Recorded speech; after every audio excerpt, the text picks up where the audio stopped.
কার কতটুকু কোন সময় কি লাগবে সবটা জানি। জি, আল্লাহ মানব এবং জিন জাতিকে ইবাদত করার জন্য সৃষ্টি করেছে, আমরা সবাই জানি।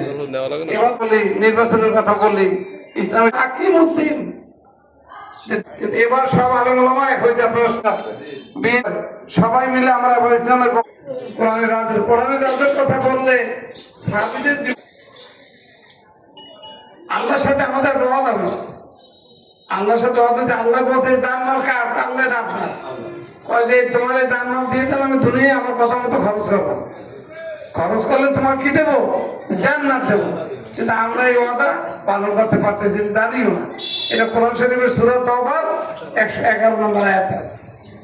আমরা পড়বো কেমন এই যে কোরআন শরীফের কথাই আমরা বলে এটা ব্যাখ্যা করে করে আমরা সময় নেই, যেহেতু ওয়াজ না বলে এই আমি ওয়াদার কথা আমি স্মরণ করাই দিতে চাই। আমি নিজে কি আমি এই যে কয়জন মানুষ আসছে এই কয়জন ভোট দিলে কি ইসলামী শাসন কায়েম হবে? আজকে বাসায় গিয়ে সে ছেলের খোঁজ নেবো যে কোথায় আছে, মেয়ের খোঁজ নেবো, স্ত্রীর খোঁজ নেবো। আর বোনদের কি আপনারা সালাম দেবে পারবেন না? আমার সালাম দিতে তাদের তো ডাকতে পারলাম না। অনেক জায়গায় আমরা বোনদের নিয়েও প্রোগ্রাম করছি। যদি আল্লাহ তাআলা সময় দেয়, সুযোগ দেয়, তাহলে আমরা উঠান বৈঠকে বোনদের সালাম দেবো। আজকে আপনাদের দায়িত্ব, আপনারা গিয়ে সালাম দেবেন। কথা বুঝতে পারছেন? দিয়ে বলবেন যে না আপনারা কি সালাম দেন বাসাতে সবসময়?